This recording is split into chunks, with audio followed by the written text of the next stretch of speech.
नमस्कार, मैं हूं आशीष त्रिपाठी आपके साथ। अब जबकि उपराष्ट्रपति पद से उन्होंने इस्तीफा दे दिया है तो सरकार और उनके बीच असहजता की स्थिति के कई किस्से भी सामने आ रहे हैं।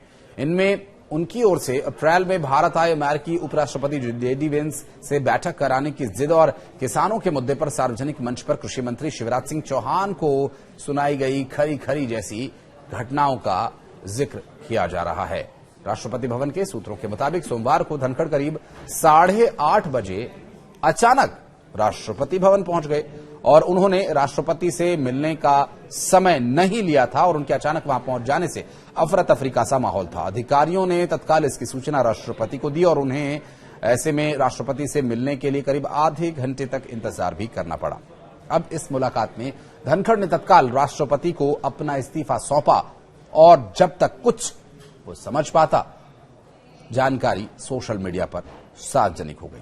सरकार और धनखड़ के बीच असहजता की स्थिति की शुरुआत बीते साल दिसंबर महीने में तब हुई जब उन्होंने सार्वजनिक मंच पर किसान आंदोलन पर सरकार की नीति का विरोध किया था।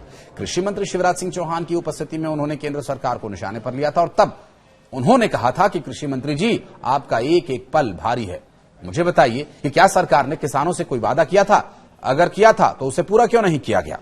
किसान आंदोलन को सीमित रूप में दिखाना आपकी बड़ी भूल होगी, क्योंकि जो किसान सड़क पर नहीं है वो भी चिंतित हैं। हालांकि धनखड़ ने अचानक इस्तीफा क्यों दिया, सोशल मीडिया के जरिए क्यों इसे सार्वजनिक किया, इस पर भी सस्पेंस कायम है। मंगलवार को उनके करीबी सूत्रों ने कहा कि उन्होंने स्वास्थ्य कारणों से इसका इस्तीफा दिया। चूंकि इस्तीफे के बाद कयासों का दौर शुरू हो गया।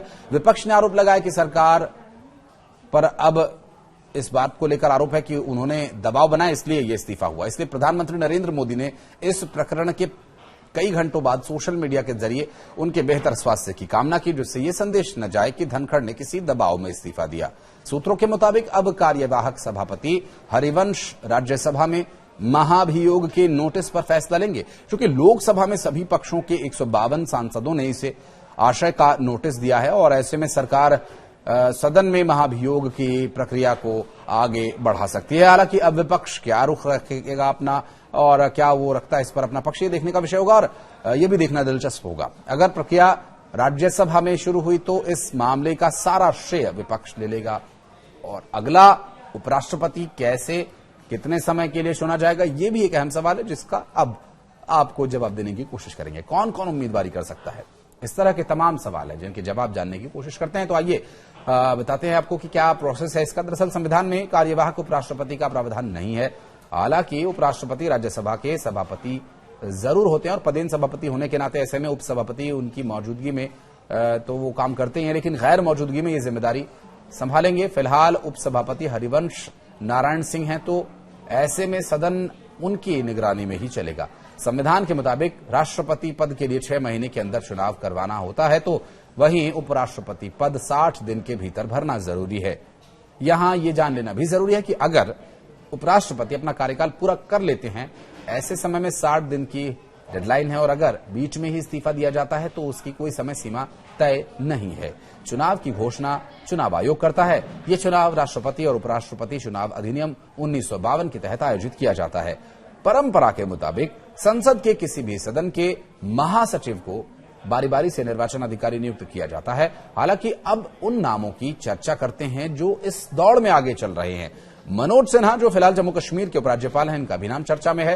रामनाथ ठाकुर जो कि कर्पूरी ठाकुर के पुत्र हैं, वर्तमान सरकार में मंत्री हैं, इनके नाम को लेकर कयास तो लगाए जा रहे थे, लेकिन बीजेपी के सूत्रों से पता यह चला है कि इनके नाम पर तो चर्चा भी नहीं होगी।